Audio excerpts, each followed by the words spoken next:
Hey everybody, welcome back to the Watcher. Oh well, it's my dog. She's wondering why somebody's talking. I guess. Hopefully, it doesn't happen too often.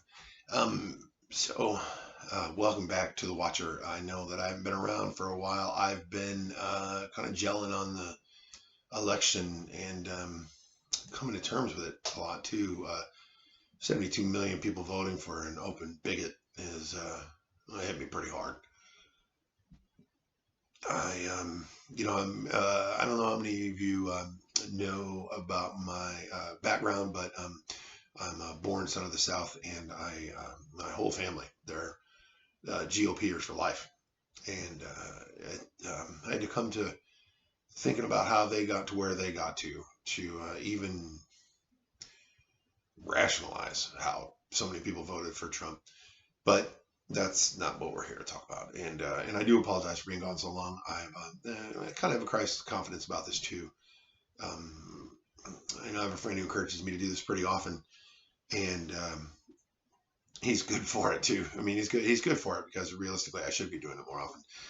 I told my wife, I don't really why, and she said, because you know your shit, and people want to know. So here we are. And if you like it, tell me down there because I really would like to know. It would help me. It would definitely help me do these more often. So we're gonna, and again, welcome to the show. So there's so much to talk about. So much. There's really rather, I actually did a take for this, and I didn't like it because this is take two because there was just so much it felt rambly. And I had broken it down, by the houses of Congress and all that. But I think maybe a better idea is to just break this down by party. Maybe, and then, just talk a little bit about the election results themselves. Sorry, I have something in my eye. And then um, there's a subject I want to talk about.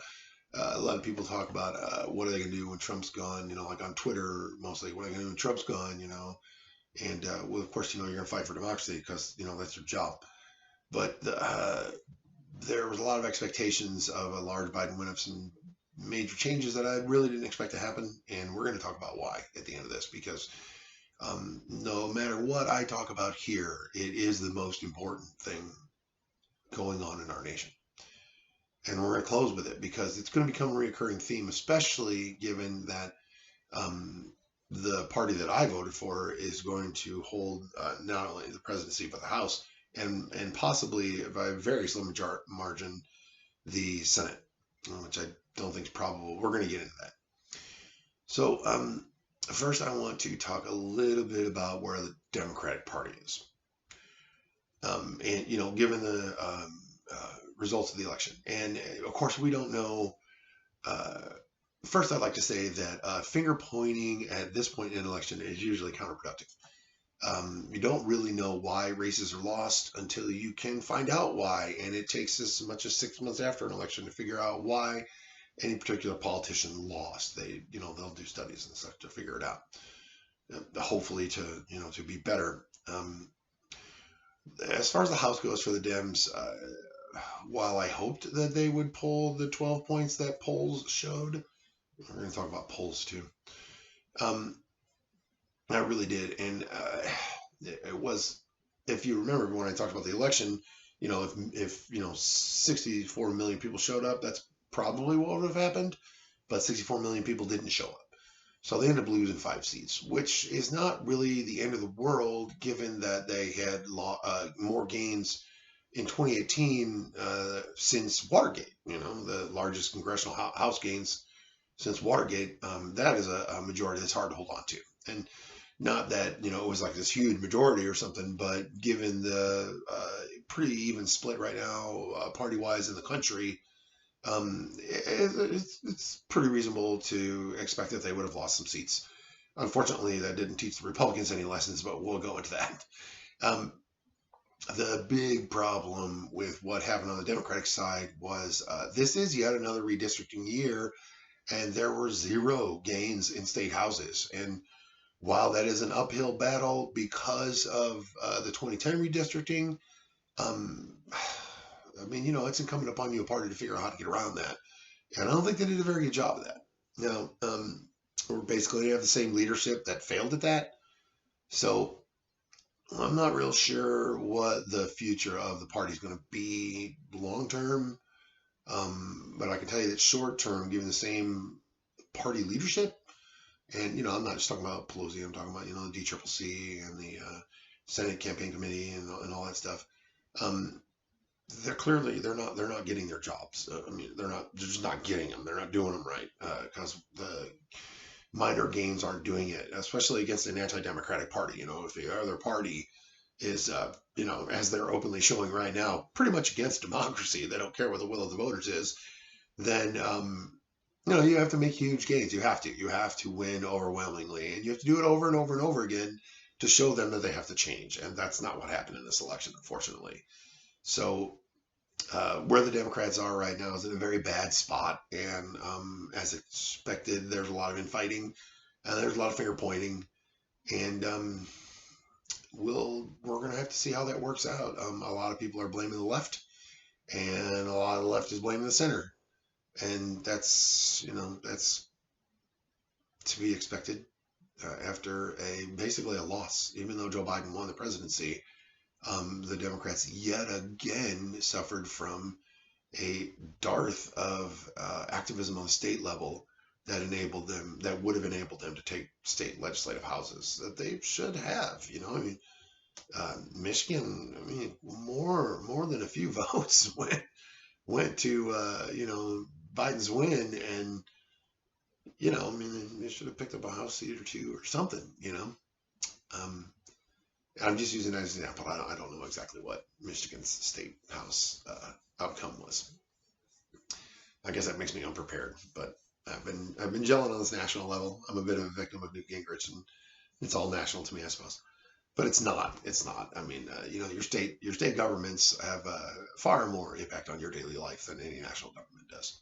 Than our national government does.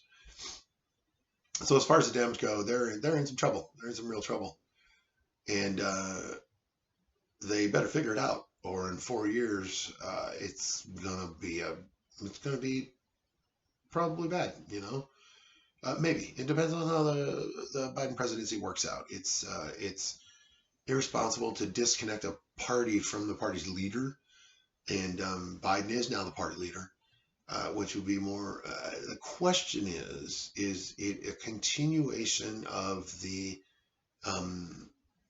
Clinton Democratic Party or the Obama Democratic Party? Because it seems that the Obama Democratic Party is a little bit better at winning elections nationally than that's not even true actually either. That was, the presidential elections, I guess you could say. There's a lot of work to be done in the Democratic Party to attain the type of majorities that they need to enact the agenda that they want, that most Americans want, generally speaking. Especially given the litigious nature of state AGs since the Obama era. Like, if you're not holding state AG positions, then they're going to be constantly bringing you to court, which is, what the Affordable Care Act has been a victim of for, 10 years now. So where's the Republican Party, though? Where are they at after this? If you remember in the first episode here, The Watcher, we talked about possible outcomes for the election, and the worst possible outcome obviously would have been a Trump win. But the second worst possible outcome was a Biden win with, squeaker Dem wins down ballot, and that's pretty much exactly what happened. Whether that is a product of less voters showing up than were predicted, even though it was a record-setting race, less voters than predicted showed up. As an example, to be specific, in that first video, we talked about anywhere from 145 to 100, I believe it was 64 or 67 million voters showing up, with the expectation being right around 155 million, right around there, which would have been, record-setting. And indeed, it was a record-setting election. But given that roughly 72 million people voted for Trump and roughly 79 million people voted for Biden, that's, only 152 million people. So if more people had shown up with things worked out differently, I suspect so. Could we chalk some of that up to the pandemic? I suspect so. But I would be more prone to believe that it is the mistrust in the system that we live under that keeps people from voting. If you go out and ask people, more often than not, they say my vote doesn't matter. So that would make sense. 10 million people didn't show up or whatever. If, a million more people had showed up in the state of Wisconsin, it might have worked out differently for their House or their Senate. Same goes for any state that is gerrymandered into red that really isn't a red state. Unfortunately, because the Dems didn't do well, that's going to happen again. So it's 10 more years of that fun. Which, brings us right back to the Republican Party. They're going to be able to engage in the same shenanigans they've been engaging in for 50 years now. More voter suppression, more outlandish gerrymandering, more of the same. And only now it's going to be twinged with the authoritarianism, open authoritarianism and racism of the Trump party, which is what they are. Again, it's irresponsible to separate a party from its leader. So, what?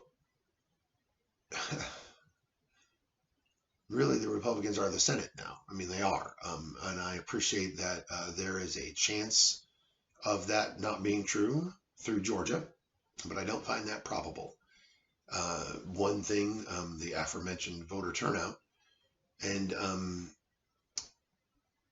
another factor is Georgia is notoriously bad at Democratic get out the vote for special elections. Although with Stacey Abrams down there, that may not be true. She is a hardworking person who has changed the nature of that state and has been doing so since 2014. If you didn't know, that's how long her history of activism is. Just, open voter registration, trying to turn the state blue activism. And it worked on a national level, like on the national vote, it worked. There were enough, urban votes to counter the rural vote. And it really, really, really helped the Democrats that suburban votes moved towards them in this past election. But will they elect 2 Democratic senators to the Senate? I find that a stretch. Will I continue to do what I can as someone who doesn't live in Georgia and someone who, of course I'm gonna advocate for that. Absolutely. I don't want Mitch McConnell in charge anymore because that man learned 0 lessons as well. When you talk about the party, what is Mitch McConnell's motivation for acting any differently than he did during the Obama years? What motivation does he have? 0. He won his election resoundingly. The only thing that this is awful to say, the only thing that I see is that he doesn't look like a well man. And if he were to if he were to pass on, it would depend on who the leadership was past that, though most of their upper rank leadership are all in with Trump. And that brings us to the part of the Republican Party where we have to talk a bit about Trump. Because Trump has already stated that he's interested in running in 2024. This immediately freezes the Republican Party's presidential hopefuls. Trump has a grip on the base such that if he were to decide to make himself relevant for the next 4 years, he could very well do so. A lot of that depends on the attention he gets in the media. But I don't mean regular media. I mean your OANs and your Newsmaxes and your Fox maybe, but Fox is really probably going to move into slamming Biden more than supporting Trump, though I wouldn't be surprised if he was on Fox and Friends every morning for the next 4 years. Because they want that base. They need that base as viewership. And if having Trump on every single day to keep them watching in the morning works, then they're not going to stop doing that. But I do think that he will suffer from at least a dimming of his relevance, if nothing else. So what they really have to watch out for with Trump is things like I just said, like he wants to run in 2024, right? He effectively freezes the Republican Party's ability to field any new candidates when he does that, because he has such control over the base that I mean, who's gonna think that they can run against that? And it really is just the base too. I'm not sure if that's a winning idea for the Republicans. I'm not saying that Trump could be reelected. I find that doubtful. Though Americans have a short memory, and for some reason people were looking back on George W. Bush fondly during the Trump years, even though I mean, at the end of his presidency, there were war crime protesters when he was leaving office. So Americans have a short memory. Maybe Trump could get reelected, but I find that when you look at how he won in 2016 in the primaries, he won because of the base, and he won the election because a lot of people gave him a shot. People were tired of politicians, so they gave him a shot. Hey, this guy's a businessman. He's been on TV, whatever. I don't know anything about him past that, but it seems like maybe he could turn some shit around, which we're gonna get into. What needs to be turned around.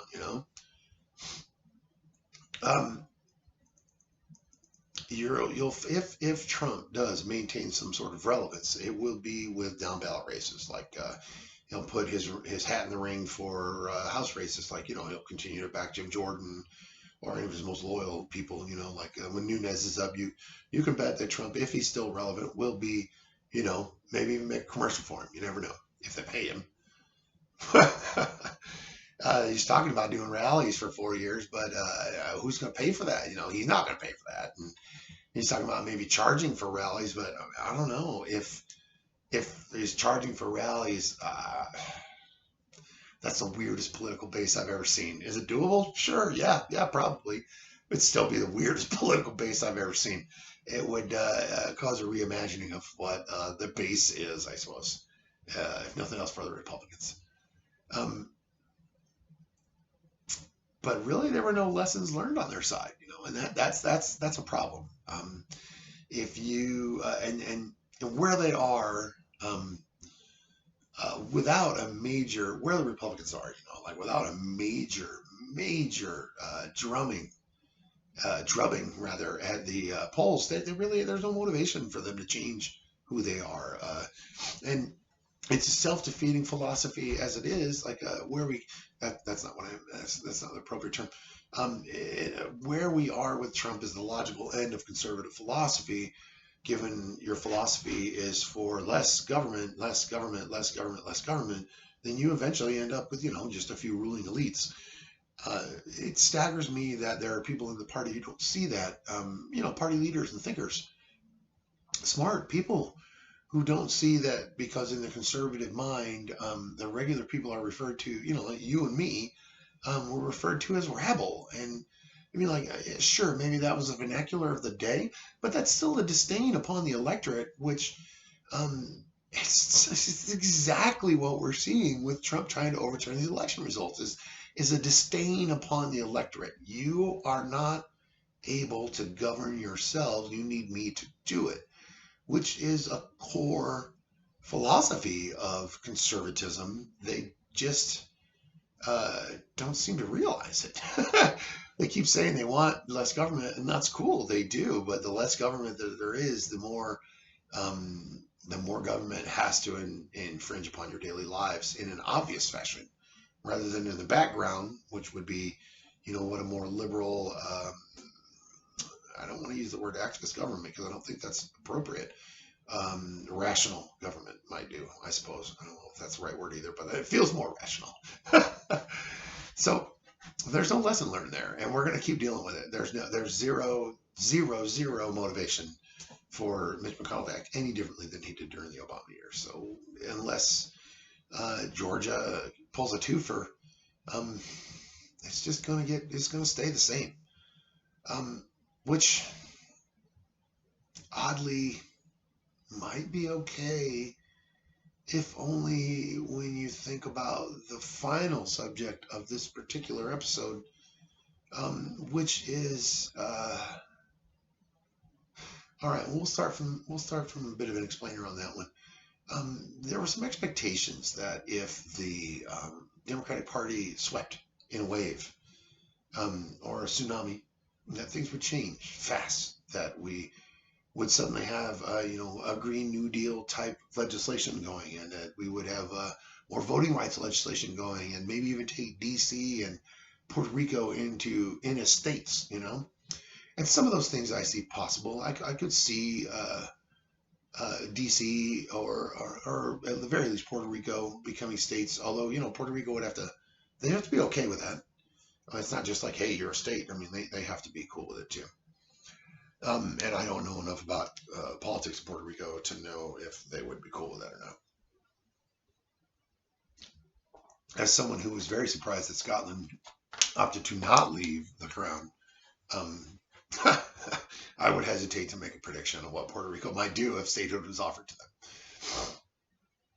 them. So there was, this expectation that things would be dramatically better, and suddenly things would start to move forward in the fashion that many leftward activists would want it to be.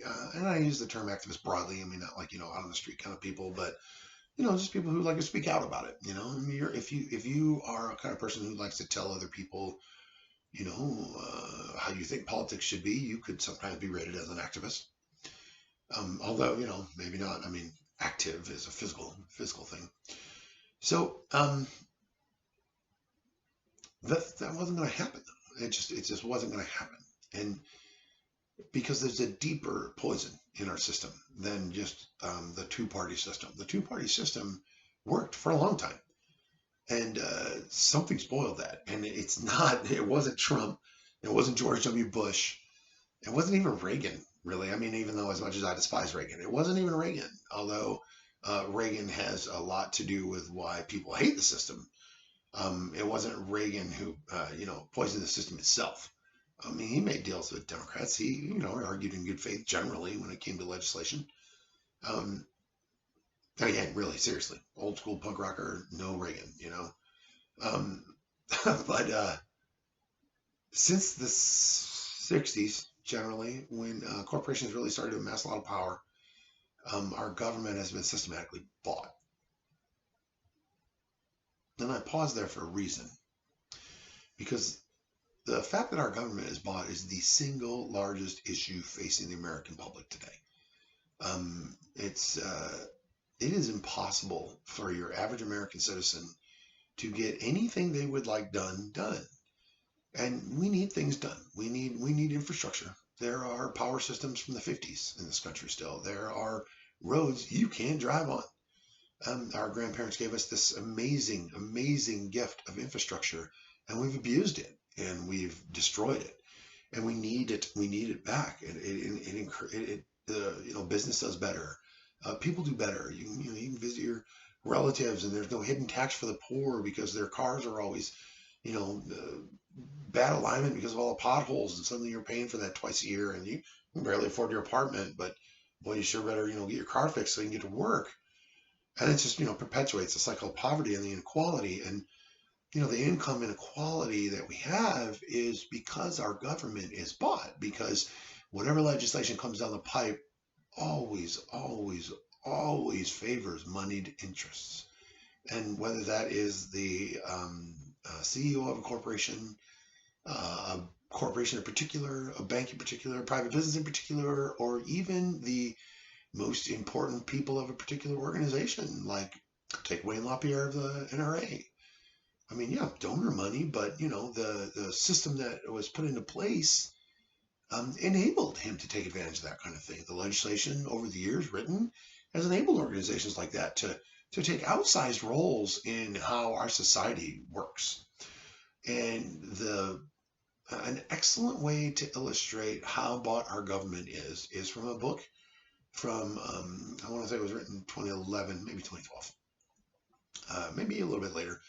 It's called Do Not Ask What Good We Do, and it is about the freshman class of the 2010 U.S. House. That would be the Tea Party class, which was by no means a grassroots movement by the time it got there, but at the beginning it was, and it is another reason, as a matter of fact, why the Republicans' policy of riding the base instead of leading the base has bit them in the ass, because now Trump's base is those people, and those people were holding up signs that said things like, no government welfare, hands off my Medicare. Like, I think that there's 72 million people that we're going to have to parent for the next 20 years because they clearly don't understand how government works. I mean, if you hate it, then why would you bother to learn about it? You would just disdain it right off the bat. Illustrated by an example, years and years ago, I was buying a pack of cigarettes, and a new tax had come out on some sort of tobacco product, and a guy in front of me said, damn Obama, they had a higher tax on the smokes or whatever. And I looked at him, I said, that stuff's all state taxes, right? I mean, that the federal government doesn't tax those things at the store. That sales tax is a state tax, you know that, right? And he's like, no, what are you talking about? So, I mean, here we go, right? So we're going to have to parent some people, and some people that have been propagandized to and will still be being propagandized to. But back to the money thing. Really well illustrated by one of the easiest ways. In the House or the Senate, if you're on a committee, you have a little more power than people that aren't on the committee. Quite a bit more power. If you're the chair of a committee, you have much more power than your average person on the House floor or Senate floor. You decide what legislation goes to the floor and what it looks like when it goes to the floor, because the committee is who works out the legislation before it goes to the floor. So you have an outsized amount of power as committee chairman. The chair of a committee would be the best way of putting it. Apologies. So it might enlighten y'all to know that the way to get on a committee is to be a prolific fundraiser. It doesn't really matter so much what your expertise is, as long as you can raise a lot of money. Not so much to sit on the committee, but to chair the committee. If you chair a committee in Congress, there's a minimum amount of money you need to raise every single year, so that you can disseminate that money to the rest of the members of the committee and the members of the party, primarily the members of your committee and your party. So what I'm telling you is that some of the most powerful positions in Washington are literally sold. So what do you think that does to the legislation that comes out of those committees, no matter who's in charge of them? The rules change over the years to who, what committees, like who can sit on a committee, and what committees can do. For example, the Boehner Congress getting rid of earmarks for House members, which I personally think was a huge mistake. But we can get into that. Or actually, if you want to know why that's a mistake, since that's not part of this conversation, ask me down there, and I'm happy to tell you. I'll be as interactive as you guys want me to be. Really, seriously. If I have to spend a day, answering questions or comments, man, I'm so happy to do so. I'm so happy to do it. So anyway, I'm umming all the time. Right? So we got to wrap it up. It's the money, man. It's the dollar bills. And until they're gone, until there is serious campaign finance reform, until there is serious limits on the Citizens United, legislated serious limits on the Citizens United ruling that Supreme Court can live with, then that's not going to change. If you are a non-donor, your chances of having your issue hit the House of either chamber of Congress are less than 1%. That's not me saying that. That's actually backed up by 2 or 3 different studies. And I would encourage all of you to look that kind of stuff up. When I say things, I mean, I remember the facts. I don't remember who. I guess that's me. But the facts matter to me. And the fact is, if you are not a donor to a particular campaign and you communicate with your member of Congress, you have a less than 1% chance of your issue even hitting the floor. And I think it's like a 3% chance of your issue even getting to committee. And what does that tell you? That tells you because you're not pumping money into the system, your government isn't going to change. It's not going to be better for you. It's not going to be what you want it to be, which is a government that is responsive to the needs of its citizens. And until we figure out a way to fix that, you're going to hear me hammering on Democrats and Republicans alike. And the Democrats' turn is coming because there's only a few Katie Porters. Most of them are more like Jim Jordans. They just have a D in front of their name and they're a little less crazy to hear. So you got to watch them, folks. What are you going to do when Trump's gone? You're going to make sure you're watching. And that's why I call this the Watcher, because I feel like it's my duty to watch them, to out them, to let people know. And maybe we'll be a little more current affairs. Maybe we won't. I can only talk about political philosophy for so long, so we probably will end up being more current affairs. But I do like these deep dives, and I do want to continue to talk about things like this because you need to know where a party is coming from, and you need to know why a party makes a particular decision, so that when a crux point comes for waiting on a decision from them again, you can be pretty sure what decision they'll make, and you can plan your life accordingly. Because we are the government. Well, ideally, we are the government. So that's what we're going to do, and we're going to keep doing that. And I apologize again for being gone, guys. It is a crisis of confidence for me. If you want more, let me know, and I will do more. That is a promise. Until then, I'll see you until the next time, and keep watching.